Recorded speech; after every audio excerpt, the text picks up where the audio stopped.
रामचंद्र जी को अब उनके पिता दशरथ राजपाट सौंपने वाले थे।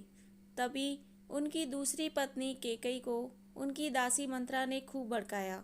मंत्रा ने कहा कि राजा तो आपके बेटे भरत को बनना चाहिए। इसके बाद कैकेयी ने राजा दशरथ से 2 वर मांगे। पहला, भरत को गद्दी मिलनी चाहिए और दूसरा, राम को 14 वर्ष तक वन में रहना होगा।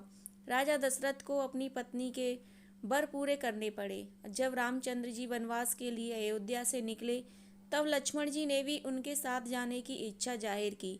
लक्ष्मण के बन जाने की बात सुनकर उनकी पत्नी उर्मिला भी साथ जाने की जिद करने लगती हैं। तब लक्ष्मण अपनी पत्नी उर्मिला को समझाते हैं कि वह अपने बड़े भाई और माँ समान भावी सीता की सेवा करने के लिए जा रहे हैं।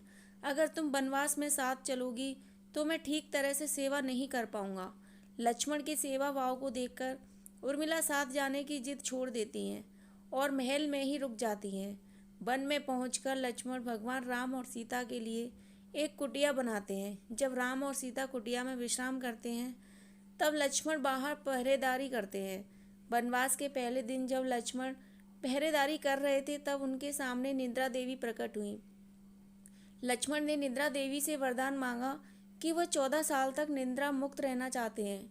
निद्रा देवी ने कहा कि तुम्हारे हिस्से की नींद किसी और को लेनी होगी। लक्ष्मण कहते हैं कि उनके हिस्से की नींद उनकी पत्नी को दे दें। इस कारण लक्ष्मण 14 साल तक नहीं सोए और उनकी पत्नी उर्मिला लगातार 14 वर्ष तक सोती रहीं। 14 वर्ष बाद जब भगवान राम और माता सीता के साथ जब लक्ष्मण अयोध्या वापस आए तब नींद की अवस्था में रामचंद्र जी के राज तिलक समारोह में उर्मिला भी उपस्थित थी। यह देख लक्ष्मण को हंसी आती है।